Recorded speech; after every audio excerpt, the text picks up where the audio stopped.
Ok, salut tout le monde. Bienvenue dans cette nouvelle vidéo consacrée à la formation en HTML CSS proposée par le groupe des modèles du Formation.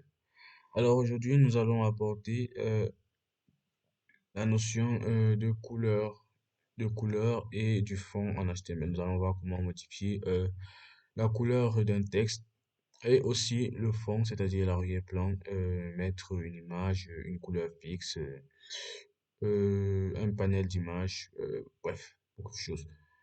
Ok, voici le code source de notre page en HTML. Voici celui en CSS. Comme c'est avec le CSS que nous allons travailler, nous allons juste nous contenter, pardon, de notre fichier .css. Ok, nous avons mis du texte dans une paragraphe P. Ok, on indique le P. Maintenant, pour changer la couleur de notre paragraphe, nous mettons la balise, la propriété color suivie de sa valeur. Bon, sa valeur doit être indiquée en anglais. Donc, vous mettez le nom de la couleur dont vous souhaitez en anglais, c'est-à-dire peut-être, si vous voulez du bleu, vous mettez blue, blue. Si vous voulez du rouge, vous mettez red. Si vous voulez du jaune, vous mettez yellow. Voilà. On enregistre, on enregistre. Et là, voilà notre texte qui prend la couleur jaune.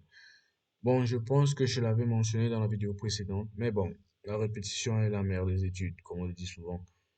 Si vous voulez changer la couleur, vous n'avez juste qu'à mettre pour plus. Indiquer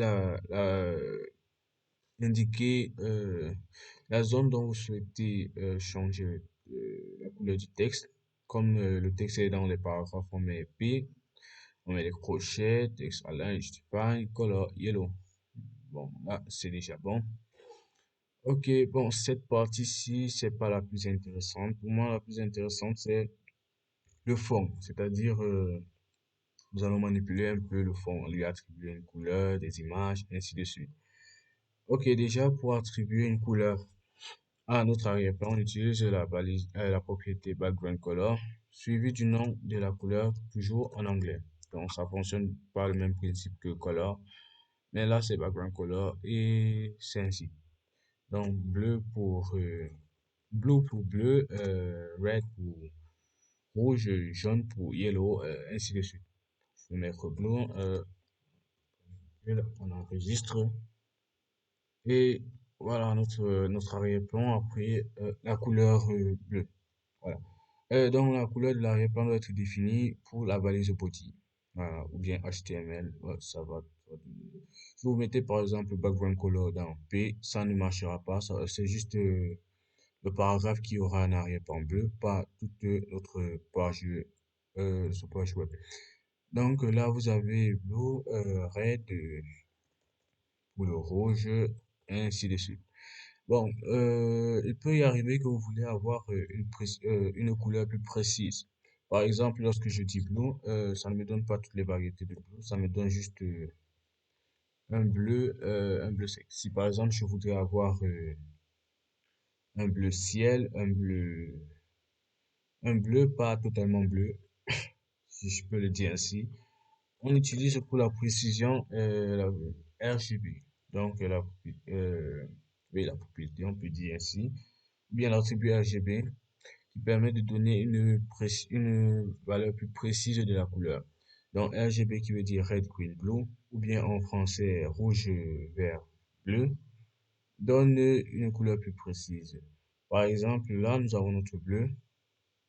Euh, je vais prendre les différentes valeurs de RGB dans mon logiciel de peinture. Là, je voudrais avoir cette couleur-là. Et voilà, voici les différentes valeurs du rouge, du vert et du bleu qui composent cette couleur. Donc, en rouge, on a 171, en vert, on a 174 et en bleu, on a 215. Donc là, dans mon code, numéro rouge 174, virgule, bleu 175, virgule, et vert et bleu, je vois, bleu c'était 215, 215, non, c'était 111, 14, si je ne me trompe pas, et 215. Voilà. Donc, lorsque je vais charger ma page, voici un autre type de bleu qui n'est pas totalement bleu, mais avec une plus grande précision que j'ai obtenue. Donc, vous pouvez utiliser RGB pour avoir une plus grande précision de la couleur dont vous souhaitez. Ensuite, bon, je vais d'abord copier ceci. Copier, voilà. Là, on le passe. Ensuite, le CSS3 nous offre encore une autre possibilité, c'est-à-dire le RGBA. Alors, RGBA, ça fonctionne aussi comme le RGB, comme vous le voyez, il y a RGB, mais c'est le petit A qui vient s'ajouter. Alors, le A correspond à l'opacité, c'est-à-dire, pardon, la transparence. Donc, si vous voulez par exemple un rouge et que vous voulez qu'il soit un petit peu transparent, c'est-à-dire peut-être de moitié, vous allez mettre 255, virgule 0, virgule 0, virgule, virgule, ah, virgule 0,5. Oula, qu'est-ce que je fais? 0, 0, 0,5. Voilà. Ok, là nous avons un rouge, ça c'est le code de couleur pour le rouge. Et là nous avons une transparence de 0,5 de moitié. Donc la transparence varie entre 0 et 1 et 0,5 correspond à la moitié. 0 correspond à une transparence totale et 100 correspond à une transparente inexistante, c'est-à-dire une transparence de 0 et 0 correspond à une transparence de 100. Voilà, je pense que c'est un peu bizarre comme cela, mais bon, c'est pas moi qui ai inventé le CSS. Voilà. Donc, vous voyez, nous avons le rouge là, mais avec une transparence qui est un petit peu transparente. Si je mets par exemple ici 100, c'est-à-dire que le taux de transparence n'existe pas, nous avons notre rouge là qui est plein rouge 100. Si je mets de 0 pour une transparence totale, voici notre couleur rouge est inexistante. Donc, nous allons essayer de réduire. Voilà, on enregistre.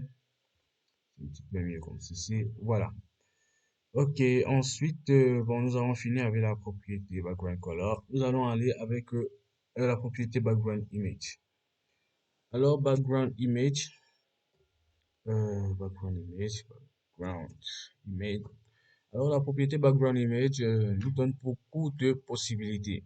Par exemple, si vous voulez ne pas mettre une seule couleur, mais peut-être plusieurs couleurs, donc un panel de couleurs, la propriété background image peut euh, vous faire cela. Ou bien si vous voulez insérer une image, ou bien plusieurs images en fond d'écran, tout ça c'est dans la propriété background image. Bon, petit aperçu, si je veux par exemple mettre que mon fond d'écran contient du rouge, bon, du bleu, du rouge, du vert, du jaune, oui, de manière alignée, je vais mettre linear gradient,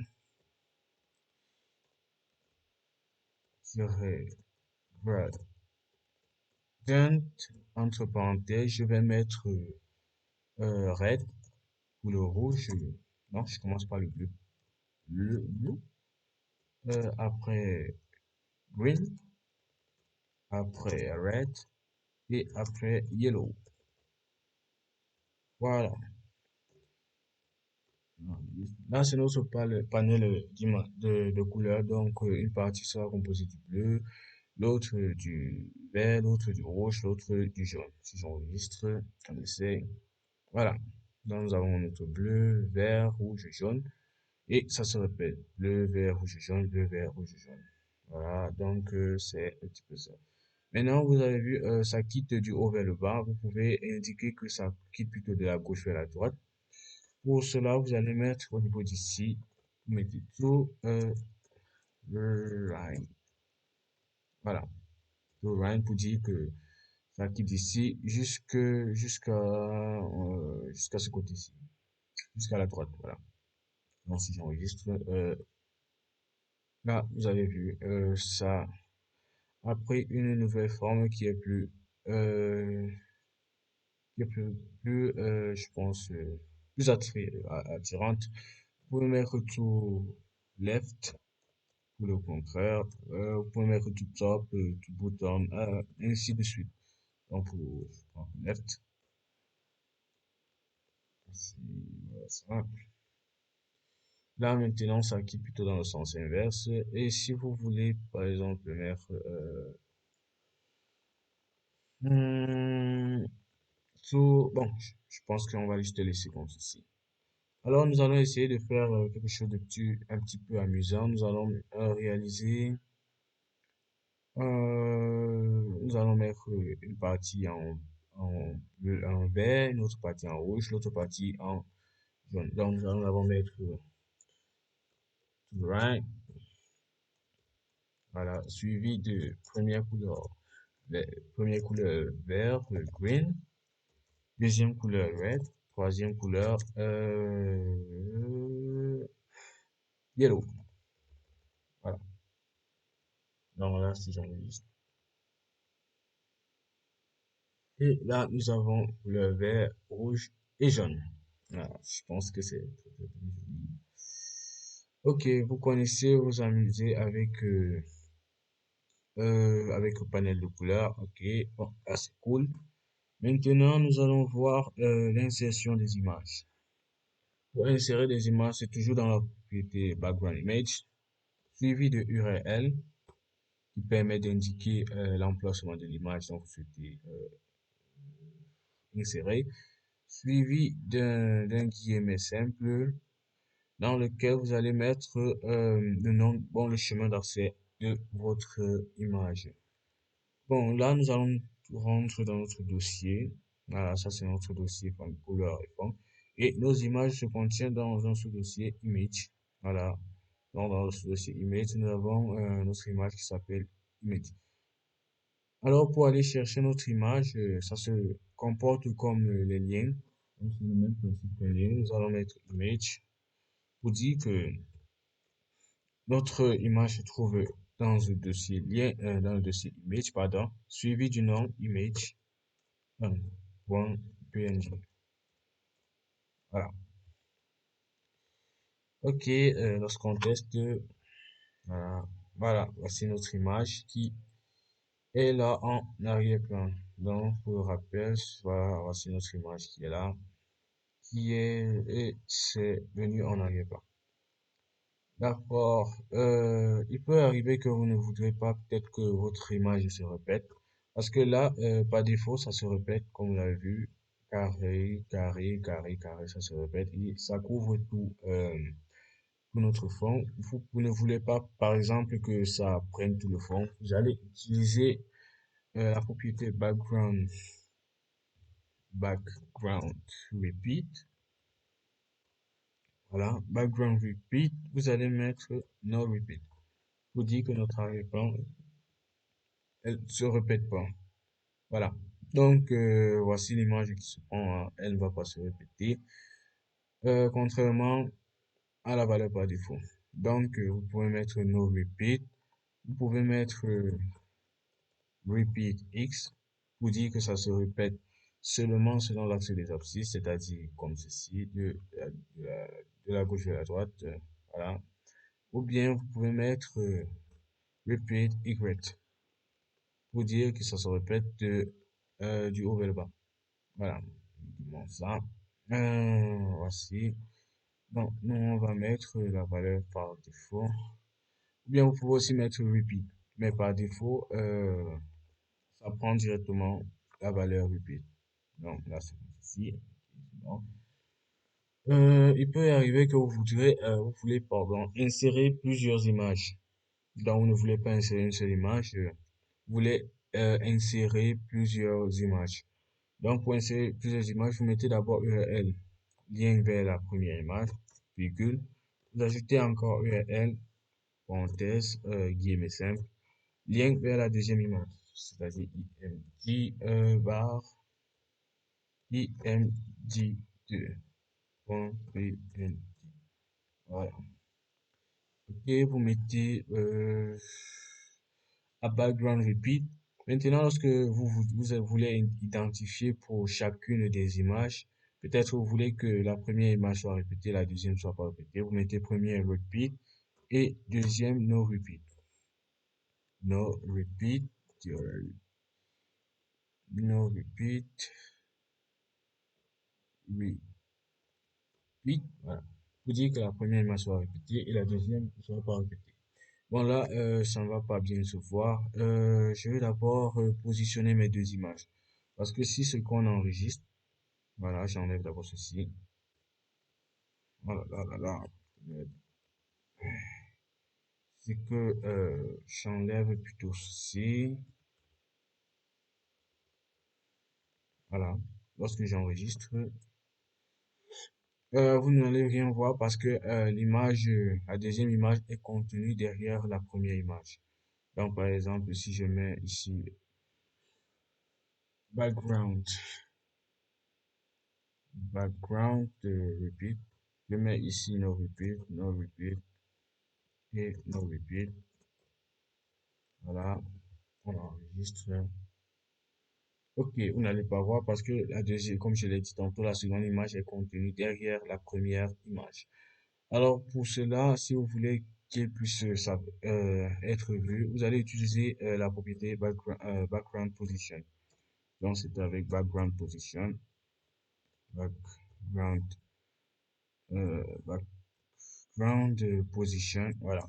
Vous allez indiquer que la première image se retrouve vers notre gauche, c'est-à-dire left, et que la seconde se trouve vers la droite. Voilà. Vous dire que la première se retrouve vers la gauche et la seconde se retrouvera vers la droite. Là, si je teste. Ok, voici notre première image qui est là. Voici la seconde qui est là. Ok, avec cela, vous pouvez toujours mettre, vous pouvez mettre left, vous pouvez mettre top, vous pouvez mettre bottom, et ainsi de suite. Tout dépendra de ce que vous voulez. Donc, tu rappelles, top c'est pour en haut, left c'est pour à gauche, right c'est pour à droite, bottom c'est pour en bas. Voilà. Ensuite, vous pouvez toujours enlever nos repeats. Vous pouvez mettre no repeat. Vous pouvez mettre repeat, mais suivi de X ici. Ah, plutôt de Y, voilà. Et ici aussi, vous pouvez mettre Y. No repeat, j'enlève no repeat. Voilà. Y, pour dire que ça va prendre ceci et ceci. Voilà. Voilà, c'est bon. Ok, nous allons un peu tester quelque chose. Nous allons d'abord agrandir notre test. Nous allons mettre font size. Alors, agrandir notre texte de 20 pixels pour qu'il soit bien gros. Je vous dirai le pourquoi après. Non, non, c'est pas toujours grand. 52. Et nous allons changer le texte. Nous allons mettre le black. Voilà. Ok. Là maintenant, vous avez un texte qui déborde de notre interface. Donc, pour le défiler, vous êtes obligé de défiler. Et comme vous voyez en même temps que vous défilez, l'image aussi défile. Voilà, voilà notre image qui défile là. En même temps que vous défilez, voilà notre image qui défile. Alors, vous pouvez faire de telle sorte que lorsque vous allez descendre le texte, donc vous allez faire glisser le texte, vous allez euh, faire défiler, notre image reste statique, c'est-à-dire qu'elle ne bouge pas. Pour cela, vous allez utiliser la propriété background attache, ouais, background attachment. Vous mettez fixes. Voilà, pour dire que notre image ne bouge pas, elle est fixe. Voilà, lorsque vous allez maintenant enregistrer, c'est le test uniquement qui va bouger. Notre arrière-plan ne bouge guère. C'est le texte seulement qui va bouger. Et voilà. Comme vous pouvez aussi mettre par la valeur de défaut qui est scroll. Voilà, pour dire que le texte doit défiler avec, pardon, l'arrière-plan doit défiler avec le texte. Voilà, voilà, et voilà. Là, nous avons vu. Bon, maintenant, nous allons essayer de réaliser toujours notre petit fond qui était de vert, rouge, jaune en insérant trois images. Donc, nous allons mettre trois images là. Pour cela, nous allons mettre ici. Premièrement, nous allons mettre URL toujours. URL, là, j'enlève la suivi de guillemets simples, suivi de red. Donc, c'est d'abord du green. Là, ensuite, non, on indique, voilà. Suivi ici de red, suivi de yellow. Voilà. Ok, nous revenons dans notre dossier. Voici, nous voulons insérer ces images ici, donc vert, rouge et jaune, que ça apparaisse dans notre fond d'écran. Je vais mettre en fond d'écran, je vais me faire une erreur, j'ai mis plutôt red green blue, alors que je vais mettre vert ou jaune. Là, on fait la même façon, on met ici, c'est plutôt vert, .png, pour dire que notre première image sera le vert. Ensuite, ici c'était red et ici c'était jaune. Voilà. Donc on a red, vert, rouge, jaune. Et lorsqu'on va enregistrer, c'est un petit peu bizarre parce que le jaune n'apparaît pas.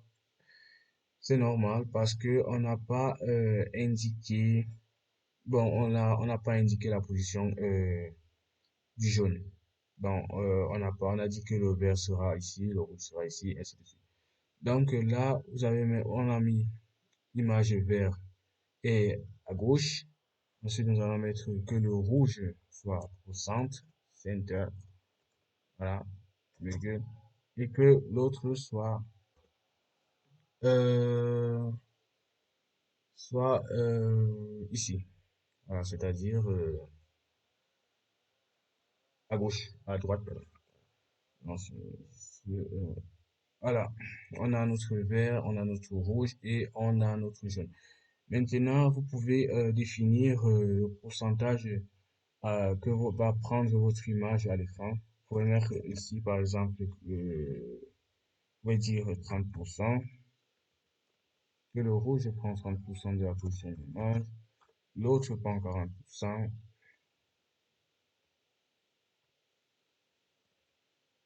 et que l'autre prend 40%. Non, non. Ah oui, 30%, ici, 30%, ici. Voilà. Non, non, non, non, non, non. Qu'est-ce que je fais? Là, je pense que bon, je pense que c'est uniquement ceci. Donc là, voilà comment se présente l'image. Lorsque vous voulez mettre par exemple le pourcentage, voilà. Donc en gros, voilà, petit rappel, je viens de me rappeler. C'est plutôt avec la nouvelle propriété background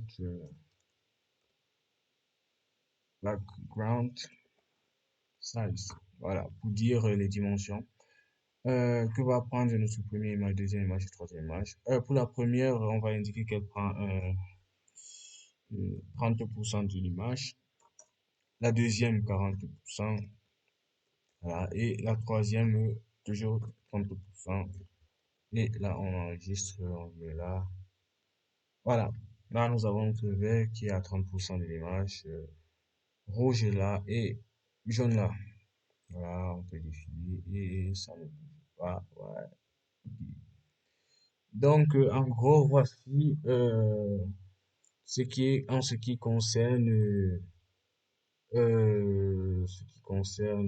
fond et la couleur. Nous avons vu en détail tous les petits trucs. J'espère que la vidéo vous aura plu. Si c'est le cas, n'hésitez pas à liker, à vous abonner et surtout d'activer la cloche de notification pour ne manquer aucune de nos prochaines vidéos. Si certains points, vous n'avez pas compris certains points, laissez un commentaire et je prendrai soin de bien vouloir répondre à vos préoccupations. Sur ce, je vous dis à très bientôt.